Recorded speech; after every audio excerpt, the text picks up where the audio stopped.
Hello and welcome to another episode of The Wave, the wonderful Alberni Valley experience. I am your host, Don Texan, coming to you live from our studios in the unceded territories of the Taşat and Hupachesed peoples. Today, first of all, I'd like to thank you all for tuning in. And today we're going to be discussing something that's very, I would say, urgent. People have to be aware, people have to be informed, and people have to be led into taking action on how we are going to solve these two problems. One is the opioid crisis and the homeless crisis as well. As I was wanting to begin by saying the homeless situation, but now it's not a situation anymore. It's a crisis. And with me on the panel today is Major Michael Ramsey, almost said Captain again.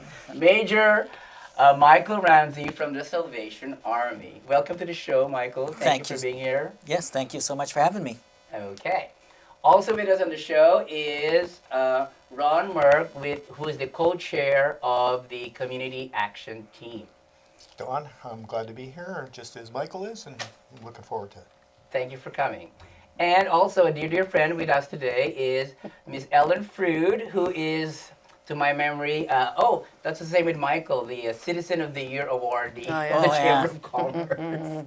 So we have our Citizen of the Year awardee as well, Ellen Frood, also the Executive Director of Sage Haven Society. Welcome back, Ellen. Thank you so welcome back to you, and also you. And thank you so much, Don. And I'm also the co-chair of the Community Action Team as well. That's right, Yes, the thanks. co-chair Glad to be of here. the Community Action Team. And last but not least is a favorite artist of mine. She does fabulous glass artwork. Ms. Laurie Allen. Please introduce yourself, Laurie. Hi, thank you for inviting me. And I've worked in the community for over 20 years doing homeless outreach, and I'm currently employed by the Salvation Army doing advocacy work. Okay. So let's get right at it. So those of you who are viewing, please feel free to post your comments and questions on the live chat, and we hopefully will get to it as well. I'd like to start off the discussion with the opioid crisis. Where are we at? How did it get here? Where are we at now? You just said, Ron, that you don't call it a crisis anymore. It's a catastrophe, a worldwide catastrophe. Yeah, it's certainly broader than just British Columbia, Canada, or North America. There's lots of countries. Most of them, interestingly enough, the Western countries tend to have a bigger problem. It gets head in some of the other countries because of the policies they have. People tend to end up in prison and so forth, and that hides it. But really, because of the synthetic opiates that have come onto the market in the last 20 years, it's a huge world crisis. Oh. Yeah. So, but let's bring it home here. What is the situation here in Port Alberni? Port Alberni, last year, 2023, we had the worst year ever in actual deaths. What makes you say that? Well, we lost 37 friends, family, neighbors here, and not only, 37 is a huge number for a community our size, but it also catapulted us into the third worst death rate in the province. So that kind of dictates where we are. That's us, Port Alberni? Port Alberni, we're the third. And I want to be clear on this because... But that's the province. We're the third worst rate for the province. The first is downtown East Side, and that would be evident. Mm-hmm. The second, frankly, we're probably in second place because second place was Hope. And just because of their population size, they only have 6,000 people there, and they lost 2 more people in 2023, and that pushed their death rate just above ours. Oh. So, yeah. So it's I don't call it a crisis anymore. We're way beyond that. We deferred. We defined it as a crisis in 2016.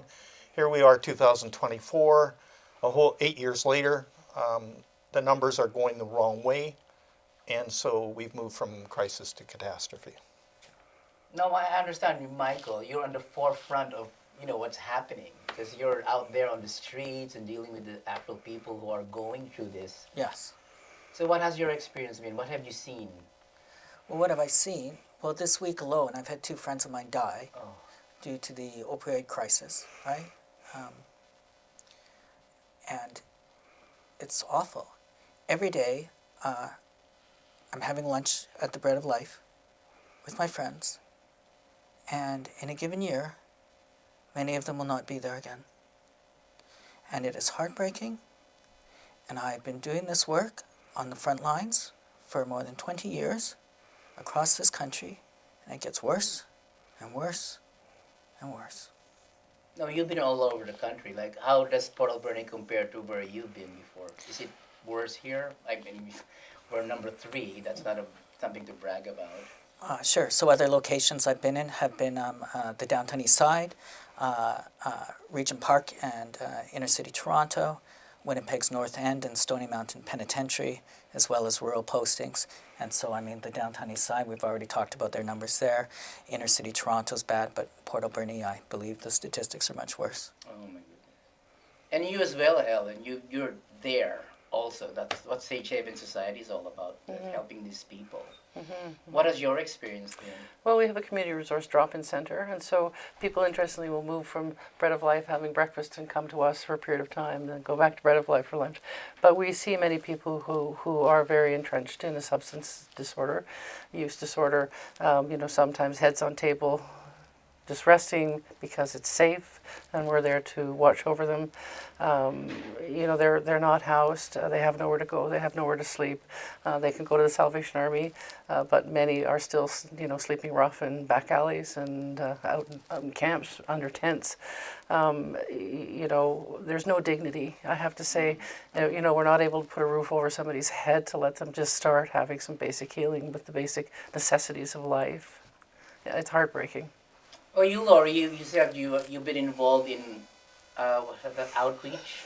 Yes, homeless outreach for Homeless nearly outreach, for nearly 20 years. So I've watched quite an evolution of substance use disorder. So I've witnessed it get a lot worse. And what's really heartbreaking is watching young people enter into it and how quickly they deteriorate and how far substance use disorder can take them down. It's really quite heartbreaking. And So, the stigma attached to it Yeah, as the well stigma as is devastating. yeah, but I just need a little history of, like, how did this come to this point? Like, when you say opioid crisis, what are we talking about? Drugs, fentanyl, what exactly? Different kinds of substances? Yeah, fentanyl, coke, meth, Benzos. yeah, benzos is a big one right now. Xylazine. Oh, so there's a lot of stuff going around there. Yeah, the shift probably happened, I think, in the late 90s. That's when the synthetic opiates hit the market. I said this a few weeks ago because somebody was asking me a similar question, and I said, I never thought I'd be in the position of saying I'd like to get back to a time when we just had heroin. Yes. Or cocaine. Yeah, Or use a mirror. so to put this in perspective, it's important for people to understand. In the late 20th century, heroin was kind of the opiate of choice out there on the market, the illicit market. And as a society, you could kind of tolerate that drug because it didn't do what the fentanyls and the synthetic opiates do today. So, heroin, a person could take it. You obviously would have addiction problems with it, but it wouldn't kill you. And the difference now, people have to understand with the synthetic opiates that are on the market, fentanyl, carfentanil, and the other stuff that is added into it, it can be as much as a few grains on the end of a pencil that makes the difference between this dose being Lethal. tolerable Yeah. or being lethal. Right, but people did die of heroin. Oh yeah, certainly. I don't Just want wanted. I don't want to minimize that. Don't want to minimize what heroin did to us as a society. Yeah, totally. But the difference between synthetics and what we call, like a heroin is a natural product from opiates, opium, plants and stuff. The difference now is tremendous. It's night and day. Fentanyl is like 100 times stronger than heroin, and so Whoa. In doesn't the take much In the to. 1990s and the early 2000s, when we were in Vancouver, crystal meth really started to get into the elementary schools, and that's where I first noticed that children were becoming addicted to serious drugs that had lifelong consequences, and they're winding up in this situation at an age where they're well too young to, even vote or make decisions legally, and all of a sudden they've been handicapped by addiction, which leads them down this road. And it's probably for people viewing this, because they're probably asking these questions in their head, like why do these drugs cause such a problem physiologically for people? And so you mentioned crack cocaine itself. The difference is crack cocaine is going to drive your dopamine levels in your brain up to 1,200 times what normal levels would be. And when you cause that to happen in a person's brain, dopamine is that brain chemical. We all have it. It's a natural chemical in your brain. It's the thing that makes you like things. And when you drive it up 1,200 times what your natural level would be, you're going to go back to that same thing because it makes you feel incredibly euphoric. And that's what causes the beginning of addiction. But how did it all start? Like, who invented this stuff? Like, was it even legal to begin with? Never. Yes, it was. Was it? Yeah, sure. I mean, even in Canada, we didn't get Is it like inherent in like the painkillers that doctors prescribe and all that stuff? I tell the story of Ugg. Ugg, is a Neanderthal guy, and when he started his first fire, burned his fingers on his fire, he realized that there was those leaves he collected the other day, and he chewed on them, and it made the pain go away. We've had these kind of drugs in our social structure for tens of thousands of years.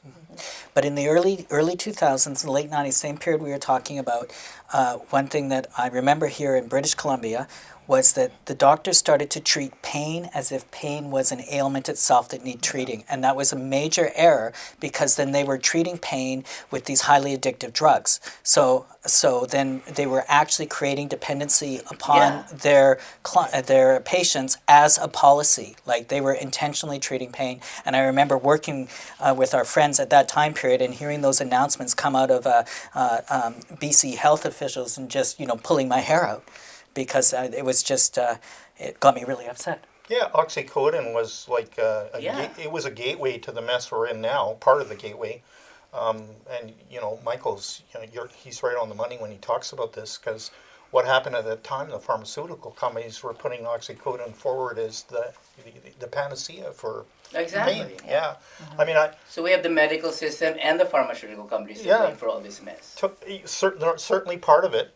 And then on top of it, you get the perfect storm when you introduce these synthetic opiates, and then you put it together with other chemicals like xylazine, benzodiazepines, and then we mix other things like meth into all of these drugs, and you get a cocktail that's incredibly hard to resist, but also incredibly dangerous. And then at the same time period, as all of this has been going on, at the same time that after prescribing to relieve pain as if pain is the actual challenge rather than what's causing the pain. At the same time as you've got the drugs being introduced to the elementary schools, particularly with crystal meth, at that same time they've taken away funding from detox, from rehab, from rehabilitation. So when I was in the downtown east side 20 some odd years ago, if I had a friend who has had enough and they are going to try and break free, break clean, if I could keep them, clean, sober with me for 24, 48 hours, we could get them into a place to get detox, send them off to some place like Miracle Valley. They could have the supports, the groups would be there to help them reintegrate, and they would have a shot. Nowadays, when I'm even a Salvation Army officer, with all the connections that I have, being involved in CATH and everything else in this community, somebody comes up to me and says, I need to get clean now, Major. It's like, well, see what I can do. Maybe. Hurry up and wait. Maybe in 2 weeks or 3 weeks, or maybe it's 3 months. This is not we can't help people immediately now. That's part of the crisis. Yeah. Oh. Yeah. So whereas we could have 20 years ago, we don't anymore. And best-in-class countries that do this well, not perfect, but well. They have a system better than us. Yeah. They have a system where they take people that want to, where they've said, I want to go now. They handhold you and they move you into detox immediately, and then from detox directly into recovery, and then the recovery progress ends at some point. You go back into the community, but all of those steps you've got people that take you from A to B to C to D. We have huge gaps between those steps, As much as, for instance, if you're lucky enough to get into detox, when you're finished with detox, you might get a sheet of paper that says your recovery bed is 3 months or 4 months in the future. Well, that doesn't work. Yeah, It just 'cause- doesn't work. So that's where, you know, in the continuum of everything, they're released and they come back to the community and they have nowhere to go, so they return to where they've been always.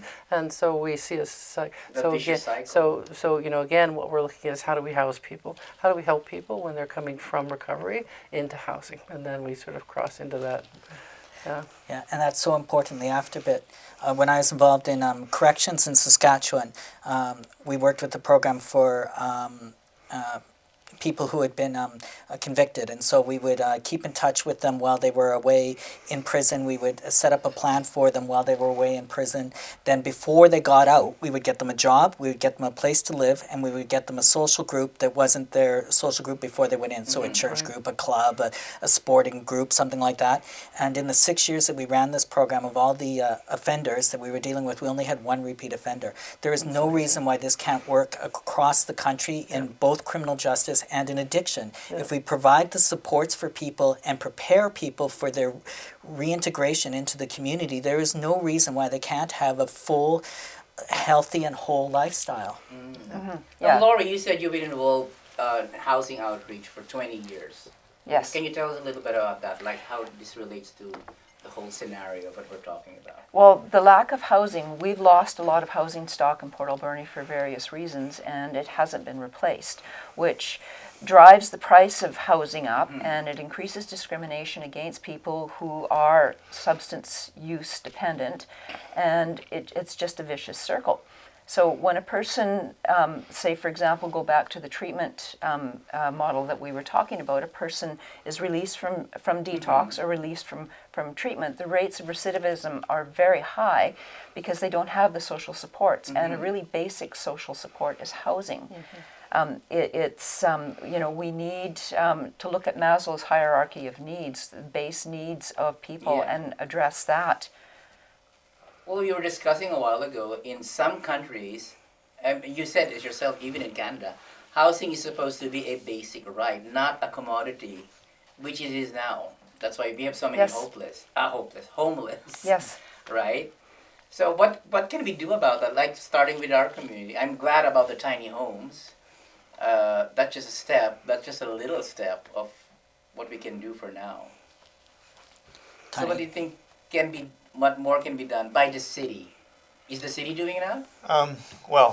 The city will tell you that housing is a provincial mandate. Yeah. Okay. However, and I say this at every level of every government, whether it's ACRD, city, even First Nation health or health authorities or First Nation governance, all of those groups have influence. And so you can't just abdicate your responsibility. The very least you can do is be speaking and being an advocate for housing within the community. So the first step I would say is the community as a whole, our city, our ACRD, First Nations, all the other groups and organizations we have in town, the more we speak as one voice to the province, the more likely we are to get resources allocated to the problems that we have here.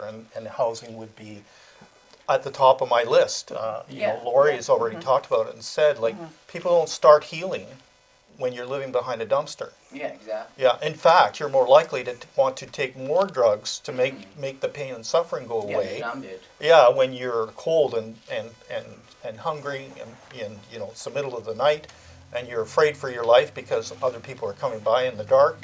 People stay awake all night and sleep in the day when they're homeless because they're afraid of what will happen to them during the night. So we have to have housing in place so that people have a safe place to lay their head. Nobody starts healing from drug addiction until they have some place to lay their head. I mean, a good example of what could the city do is what they did with us when we developed our second stage housing project. Yeah. And so it started with the donation of land by the city. Yeah. And as it did with the tiny homes, the city donated land.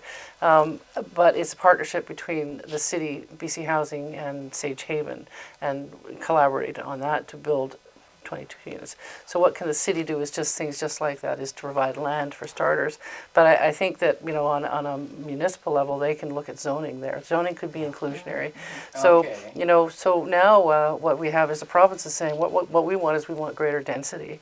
So people will now be able to build a fourplex on what originally has been zoned a single family without any questions. Where once upon a time they had to get all sorts of bylaw stuff had to take place for somebody to do that.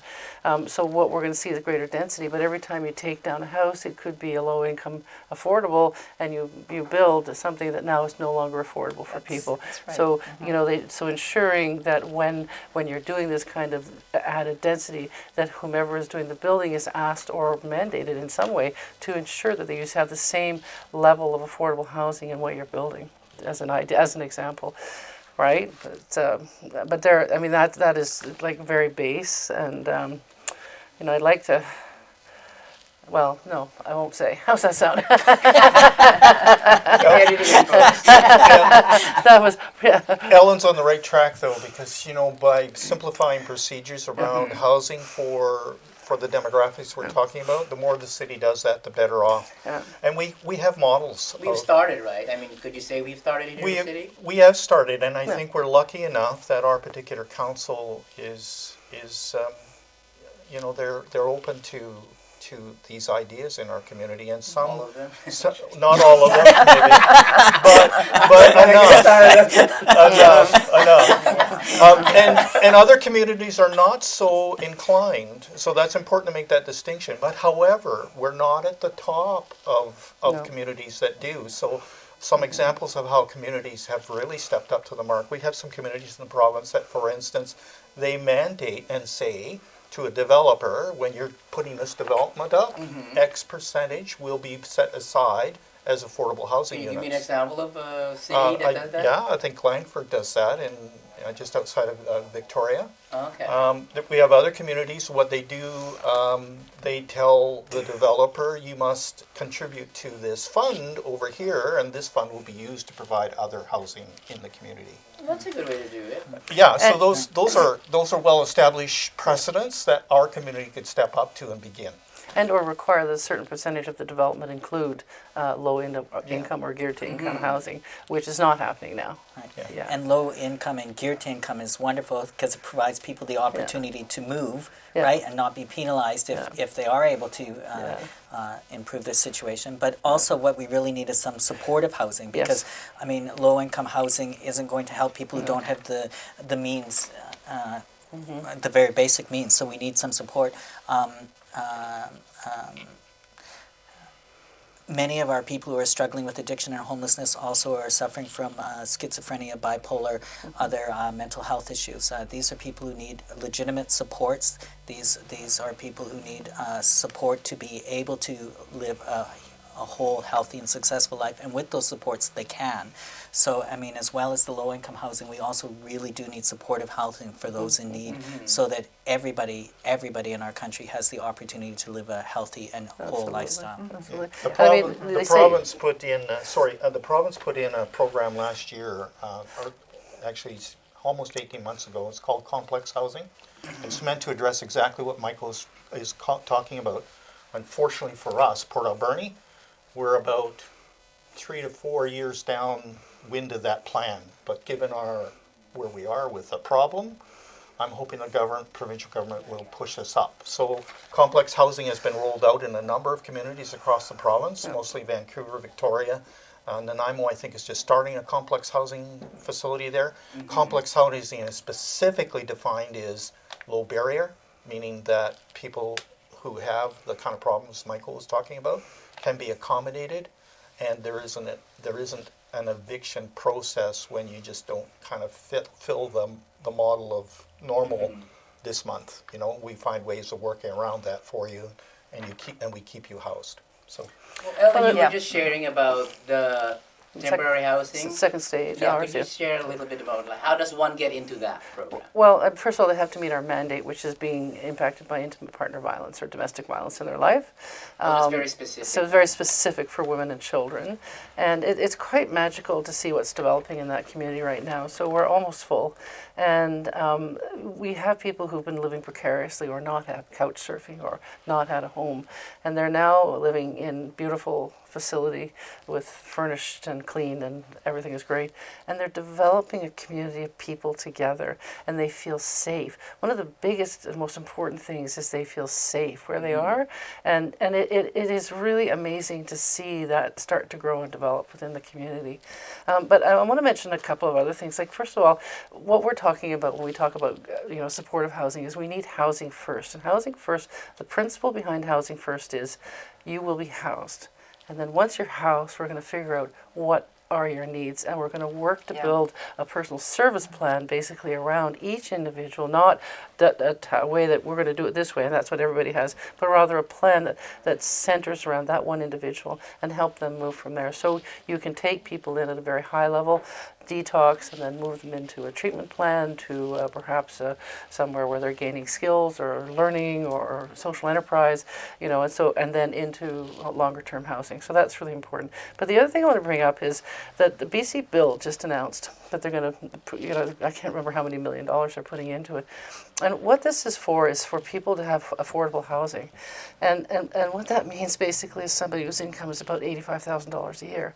Well, the people that we're talking about, many of the people we're speaking of right now with substance use disorder, their income, some of them aren't even on income assistance, right? Why can't you run up by Megan? Affordable housing is somebody who Well, earns and that pretty How well, is that affordable housing? right? Exactly, but that's what I'm saying is BC Build is proud of this big announcement. I mean, it's good because we do have middle income people who need housing. Just everybody needs housing, But the fact of the matter is that they're not addressing a critical need in the community right now.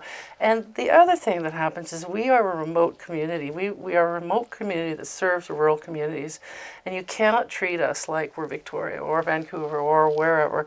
And you have to take a look at this community and say, look, hey, we have the third highest number of overdose deaths here last year. We just talked, Laura mentioned one other person, so 3 people in the last week or 2 who have passed. And we can't treat them in our own community. So the government needs to start looking at individual communities and not say, well, we're going to regionalize the service and everything's going to happen in Oceanside somewhere. You need to bring services here. We need to house people first. Exactly. We need to house people first, and then we need to look at, dignity. I call it the inherent right to equal dignity is what I look. I just think that we all have the right to that kind of dignity, and we don't right now. We don't. So, Laurie, in your experience as an outreach, like a homeless outreach, was it a housing outreach or homeless outreach? Homeless outreach. Homeless outreach. Like, could you walk me through the process? Like, you meet a person, he's homeless. What's the process going to be like for that person? It evolved over the 20 years that I initially did it. Originally, it was a pilot project, and the Ministry of Social Development and Poverty Reduction funded it. So what I would do, I had a special mandate with the Ministry of Social Development, where if a person was not on income assistance, I had special protocols. They came in under my umbrella. There were special protocols, and they didn't have to meet all of the criteria in order to qualify. And from there, getting them connected to income assistance. And I had relationships with different property managers and landlords in town, and from there I could house them. And I learned very quickly house appropriately. Like a person that is choosing to remain in substance use, contact a landlord of a building where that wasn't going to be an issue. Like I said before, we've lost a lot of housing. And how did that happen? Various things. Fires, Okay. for example. Like, we lost a number of apartment buildings due to fires, the population increased a little bit. Prices the issue is really complex. So, the nature of addiction has evolved and changed over that time as well. So we're dealing with stigma, we're dealing with reduced housing stocks, we're dealing with people not having an income and the wherewithal to go through the process of applying for income assistance. It just kind of snowballed. And, I have to say that the substances have gotten much, much worse. They're really crippling people. So I'm just trying to wrap my head around it. It's so vast, right? This subject Oh, it matter is. is just so vast, and like, but I'm just trying to bring it to the wave, like the Alberta Valley experience. It will be too big if we tackle the whole thing, right? So here in Port Alberni, what do we have? Do we have like what missing components are there? Because I was discussing this issue, and then the panelist was saying, oh, and the tiny homes, they have this bed and this night table, they have internet, they have air conditioning, they have heat, they have 3 meals delivered by Bread of Life every day. So I was just scratching my head. I said, maybe I'll just be homeless. But that's not the point. Like my point is, that old adage, like give a man a fish, he will eat for a day, but teach a man to fish, he will eat for a lifetime. So in this old program that we have in place, are we giving them a fish or are we teaching them how to fish? Yeah, and meaning is so important. It is absolutely vital. It is one of the most important human needs, is the ability to contribute, right? So, I mean, you mentioned the Bread of Life and just in our role in providing the meals for the tiny homes. One of the things we really try to do at the Bread of Life is the people who come and dine with us, or the people who stay with us at the Salvation Army shelter there, is provide the opportunity for them to volunteer. Everybody can do something. Everybody can serve something. Everybody can wipe something down. Everybody can go outside, pick something up. Some people can walk with people to appointments. Some people can help. So one of the key things that we try to do is provide some meaning and opportunity to people's lives, because you're absolutely right? Teach a person how to fish, walk with somebody. There's so much still of this attitude, I'm going to do this to you. Oh, here's this problem, I'm going to fix this for you. I'm going to take you here, put you there. Like, honestly, I invite anybody, sit down, have a conversation down at the Bread of Life. I had lunch down there today. Sit down there, chat with people, right? Find out what's going on in people's hearts and people's minds who are struggling with these issues. Is a different Absolutely. Story. You and can't like do a cookie cutter thing. Exactly. And as we do that, I mean, it also empowers people, right? Rather than me telling somebody this is what you need and this is what's going to help you, if I sit and listen to their conversation and then walk with them to try and sort some of this stuff out, I mean, it just means the world. Interesting life stories you hear sometimes too, isn't it, Michael? Oh my goodness. Yeah. Yes. Mm-hmm. Yeah, when we did a documentary from the community action team, the Humans First documentary, like I was just blown away by the different stories. Like, oh my, how did he get to that low point, high point, low point, high point? And yeah, each individual's a story. Now I want to go to Ron, because this is your all of you, except for Laurie, this is your first time on the show. But I've had Ron in before, and we were talking about the opioid crisis or the community action team and what you're doing. And there was sort of like a point of discussion there that needs some clarification in my head as well as my co-host at the time. Like you said something like addiction is a choice or not a choice, or you said like addiction is a choice at the beginning, but it will come to a point where it's not a choice anymore. Yeah, and it doesn't with the chemicals and drugs we have in the illicit market today, that doesn't take long. Yeah. You know, but in the beginning, usually people get introduced. But it's a choice in the beginning. In the very beginning, it can be a choice, although not necessarily. I'll give you an example. Yeah, feel free to argue about this, because this is a good point. Yeah, so I was talking to a young couple actually this week, and this young couple, he was in a car accident 3 years ago, just at the beginning of the pandemic. And his doctor prescribed oxycodons to relieve the pain. And then about 3 months into his treatment plan, and the doctor said, I can't prescribe anymore. But the pain was still there. And because he'd had 3 months of oxycodone, he had some... Yeah, I've heard lots of stories like that. Yeah, and so now it gets worse, because now what happened is, like, he introduced his partner, the young woman with him, to oxycodones as well. Now they're both using oxycodones, but they can't get it from the pharmacy anymore. So the only place is on the street. 3 years later now, this young couple are both completely down the rat hole.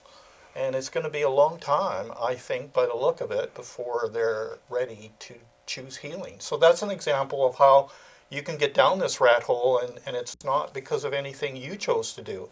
But there are people that... But we're not saying we're holding the pharmacy companies Well, and the doctors accountable. After all, they're only doing a medical practice. However, I would, It would be good to hold them accountable, actually. yeah, I would hold them accountable, and I would Well, suggest to maybe you we that should, the in a way. medical, Yes, we should. yes, the medical system should have accommodated them now and said, okay, we've got you on this now, and we'll work with you to get you off. I think it should be Why incumbent do they on the. stop in the first place? I mean, if they started it like They're mandated to say, you know, you when you reach a certain point, doctors are mandated. And here's the other interesting point. We have certifications in our health system. Doctors are not allowed to prescribe opiate agonist therapy. That's the therapy that gets you off of this, unless you have a special certification. Yes. And so we only have, out of 9,000 GPs in the province, we only have 1,700 doctors that have that certification. why? Can I Why can make I it can I difficult? interrupt and go back to your choice or not choice that started this all off? yeah. Because I think sometimes that boils it down to a false dichotomy that people can entrench on one side or the other. Because like if you say it's all choice, then it's just they deserve it. They've made the choice. If you say that it's all non-choice, then there's nothing we can do about it. Give them their free drugs and hope they don't die for a while, right? Like it's not. Yeah, so it's, I'm on the borderline. It's but like I think it's a false. where is helping and where is enabling? Right, because I think it's a false dichotomy saying that it's a false question saying choice or not choice, because it's not what it comes down to, right?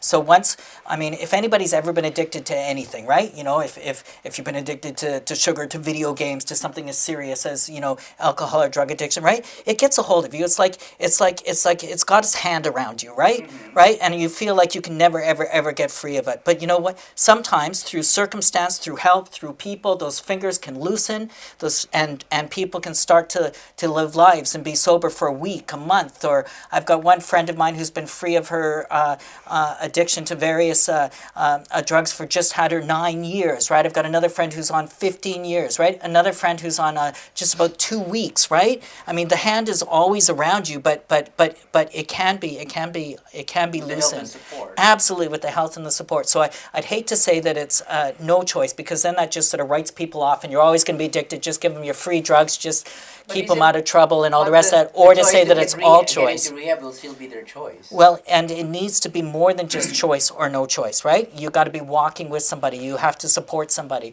We mentioned about that moment of choice, right? Where you say, okay, this is the moment that, you know, I've got to go get some help, and as people were saying here, it's just not there, right? That moment is not there. So when you have that moment, you're not. It's not like you choose to get healthy today and you don't choose to be healthy tomorrow. Addiction's got its grasp on you, and when you've got that opportunity to help pry the fingers of addiction free from somebody, we need to be able to do that. And right now we're not able to do that. So the person is trying to pry free of the fingers of addiction, and instead of having the supports of a healthy community helping them, we go, well, we can't help you, and it just grabs hold of them again. They didn't choose to be dragged in, and it's not something that's beyond what people can do, right? So I think the choice or the non-choice is a false question. Yeah, and I think let's not forget that trauma plays a really Yes. big part Yes. of what's happening here. And so when we look at our First Nations community and the horrific things that those children experienced in the schools, and that's pain. And you know, pain is not just ouch, something hurts, but there's that internal pain.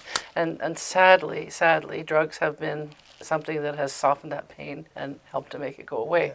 So again, it's not just. Sometimes I hear stories of adults introducing their children to drugs and taking their children into the sex trade. So, so that's not a choice. Believe me, there's no choice No. there. This is For the called kid. Survival, right? All the way around. The mom, dad, whatever, is surviving to continue their habit by introducing their child, who in turn goes into the sex trade to bring money into the home. There's no choice in that, as far as I'm concerned. It's a sad story. My own daughter was prescribed, with a very serious accident, was prescribed oxycodone. And they increased the dose, and they increased the dose, and they increased the dose, and then all of a sudden her doctor came along one day, because they're monitored through the pharmaceuticals, through the pharmacies, how much they're prescribing. And if it seems that they're prescribing too much, then the College of Surgeons and Physicians says, wait a minute, you're prescribing too much. So he basically came to her and he says, I can't give this to you anymore. So he left her to go through a withdrawal all by herself. So where do you think she went? You know, it's a dichotomy. You know, we want to help people and say we can't take it anymore, but we have to find. You know, another story is a fellow, and I've told this story before. But Isn't there alternatives to, like Yeah. prescribing some other kind of Yeah, treatment for pain and this is what I think. Well, there are some, sadly. that are not Most addictive? sadly, most of them are hydromorphone is addictive. Um, you know, it's the days of take two aspirin and call me in the morning are gone. That doesn't happen Most anymore. of the drugs for serious pain, physical pain, are going to be in the opiate family. That's just a given reality. Yeah. Yeah, but who made it that way? That wasn't the case years ago, or No, what? it wasn't. No, Yeah, well, I think that's, opium, and I mean, there's all sorts of that's things. the misconception. I think if you go back into the 1800s and 1700s, these drugs, opium was legal. I mean, we put cocaine into Coca-Cola in the late Yeah. 1800s. Yeah, I asked Coca. Google You know, about that. and well, I mean, some of this history is interesting because we put cocaine. Cocaine in Coca-Cola was marketed because it was supposed to be a solution to people that had an alcohol problem. Okay. So drink Coca-Cola and you'll be able to get off alcohol. So their slogan came about, Coke adds life. So so you can see, but the reality is during the entire the 1700s and 1800s, opium was in cough syrups, and they were, Really? and we used. But it wasn't as, like, Well, we used it quite effectively, and there's always people that got addicted. So you should understand some basic facts here. Like there are lots of people that use lots of substances. That doesn't mean that you're going to become addicted. And in fact, we know the statistics. Science evidence says that only 10% of the people that get or use opiates end up with what we call a defined substance use disorder. Sorry, get or use, so you're referring to people get like pain medication rather than recreational? Either, both. Yeah, but I'm just saying Yeah. that this isn't a recreational No. sample we're talking about. This is a sample of prescription and everything. Yes. Okay. Yeah. Okay. Yeah. so do they usually start there, the prescription, or It can. people It going can. into schools and selling drugs? It's just as common, like especially in the youth environment. Youth, they want to try everything, right? And so it's quite common for youth to move down this path pretty readily because somebody introduces them to a drug, and next thing you know, and the facts are and we're talking science evidence here now, especially in the last 2 decades. We know that as people begin to take opiates in a very short period of time, it changes the actual structure and form of the brain. And once that, really? yes, so the linkages that we have between our brain cells modify and change, and then the expectation is the brain is looking for that drug, and if you don't get it, you're ramping up. Your brain requires more of that given drug to give you the same feeling, so you take more and more and more. And once that addiction process is in place, it's incredibly difficult to get off. However, I want to link into what Michael said. Recovery is possible. Yeah. So in everything we're saying here, I have lots of people that have told me about their recovery journeys as well, and I've seen that recovery journey with people. It's not impossible. No. So, Yeah. We have a lot. I've heard of a lot of success stories. yeah. There's lots here in this town. Yeah, but link into which is the powerful statement that Michael made. The more we provide the resource linkages to help people when they reach out and say, I want to get off this now, when we have those processes in place, that's what allows people to actually journey down that road. When they're not there, they run into a wall, a steel wall, brick wall, and then they just fall back to what they've been doing for the last whatever number of weeks or months or years, more of the same. Okay, so let's have something now. You mentioned the word linkages. So let's start, like, for example, I'm a person who wants to get out of it. Not a single drop of painkiller enters his body, but we'll just pretend. Okay, I hate painkillers.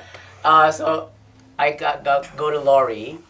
She's the outreach worker. I meet her out there, and we talk. And I say I want to get into rehab or into housing or whatever. So what what's the next step?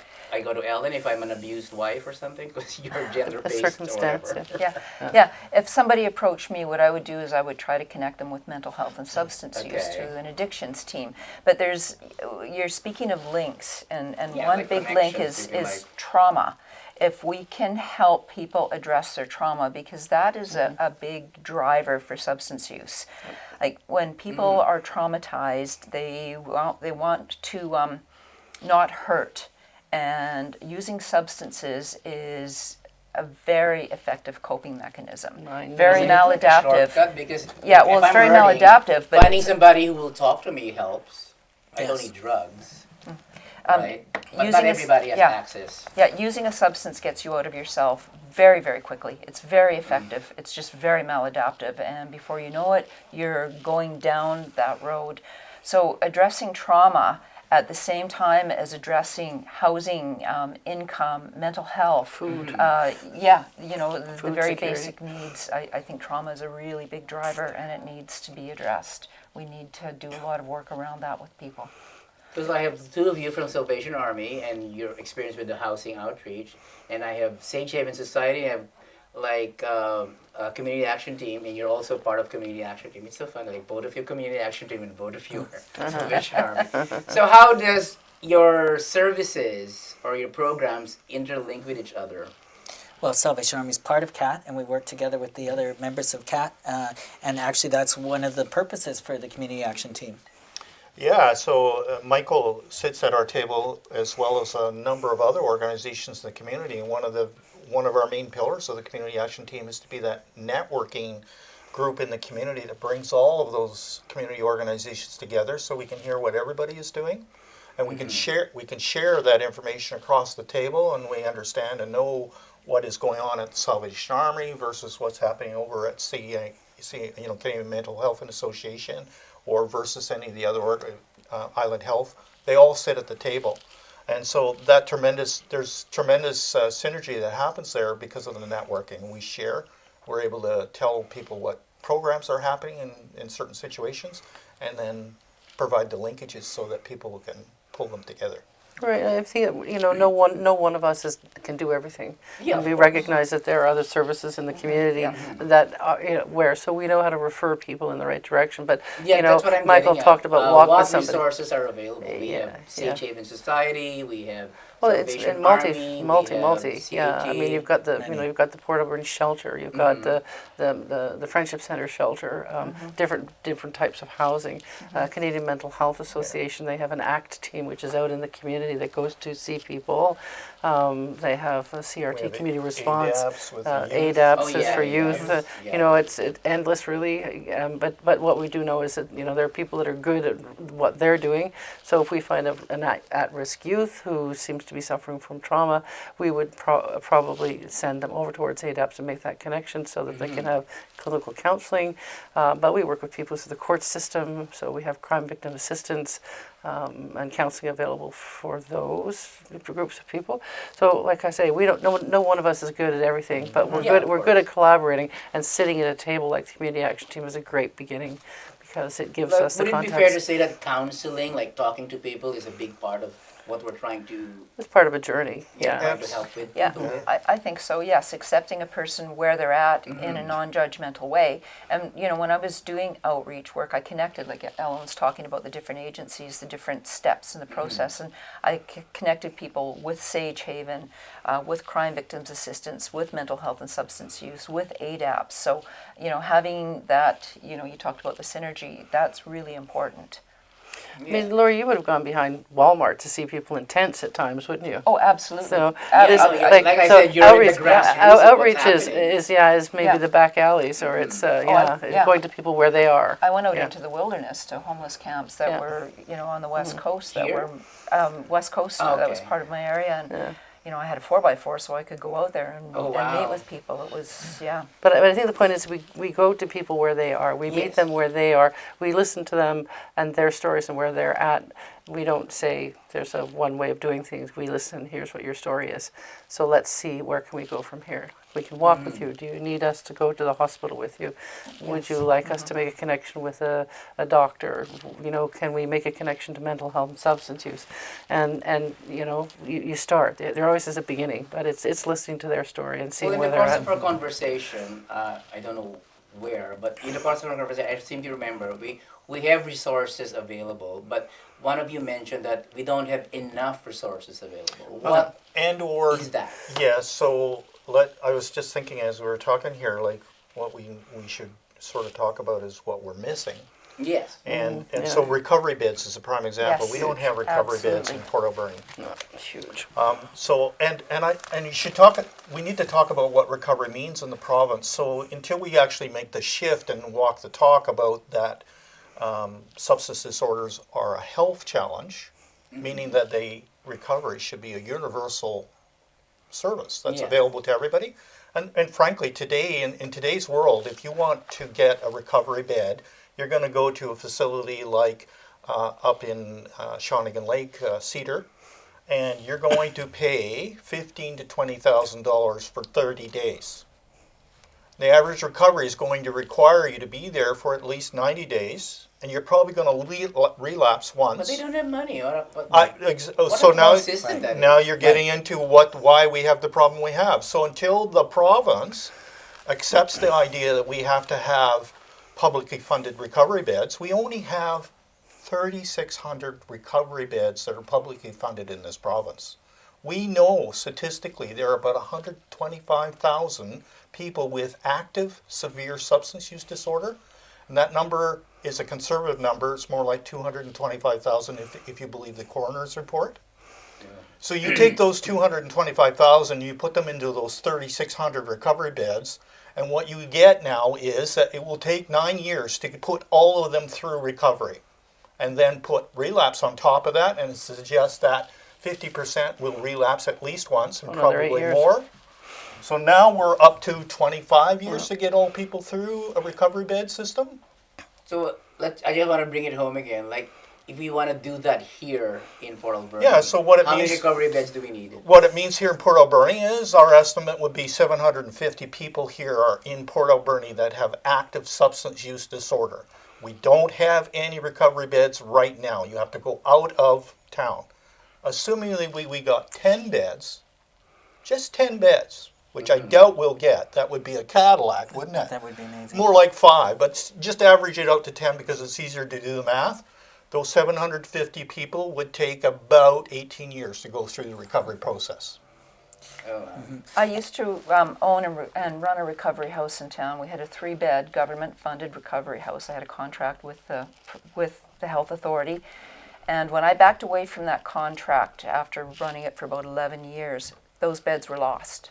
We had 3 beds in town, now gone. Yeah. I was never But can replaced. your organizations do something towards that? Well, we do what we direction? can with the resources that the resources that we've got. And the thing is, earlier on in the conversation, we talked about housing was declared a basic right in this country. Healthcare is something that we've come to count on as a right.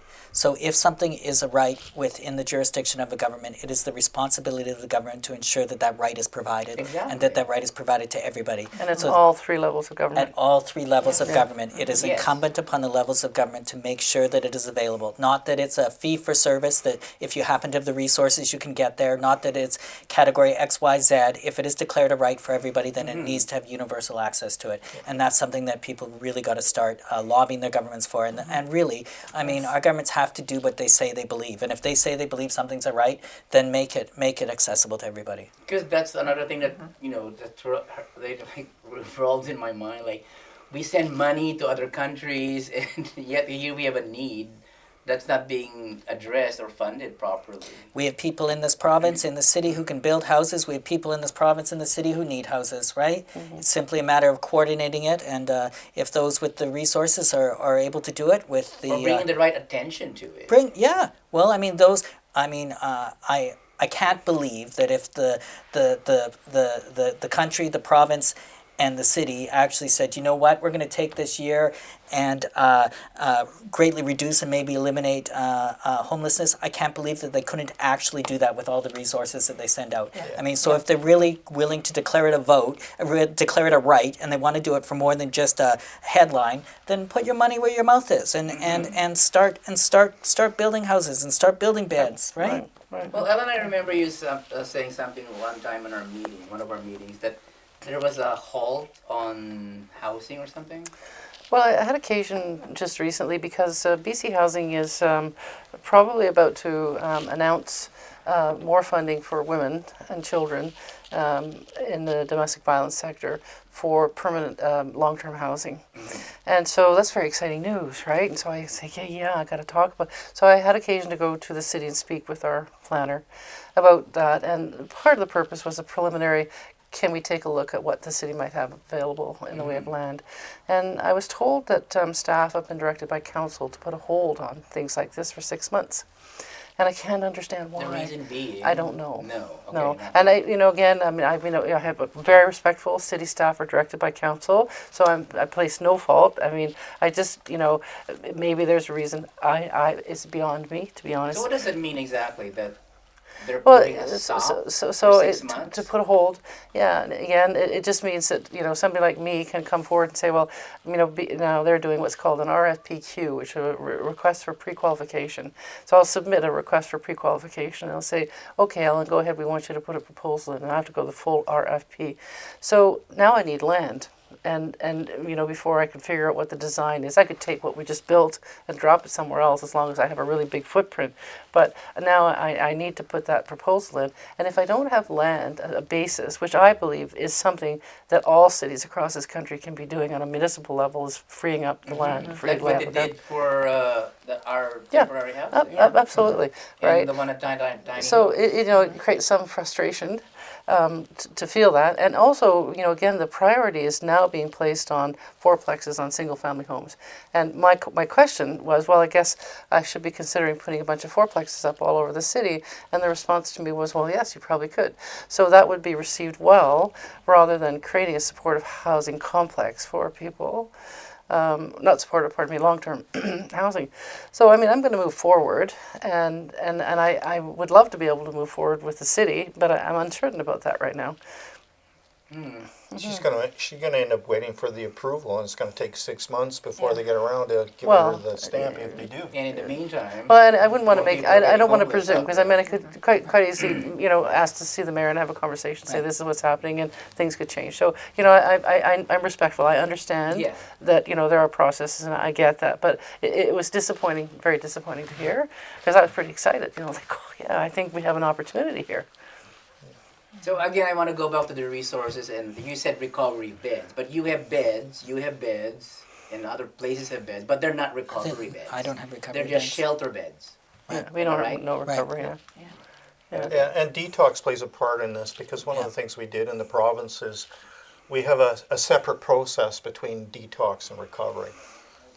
Best in practice, I mentioned this before, but best in practice countries, they're not separate. The program itself may be separate in the facility, and you go into the detox part, and then when you finish detox, you go right into recovery. In British Columbia, those are separate, distinct programs, and we have these huge gaps in between when you leave detox and you enter into recovery. So, those are kind of the simple, I call them the low-hanging fruit solutions. It just means somebody in a policy position in the government signs says, and we're putting those together.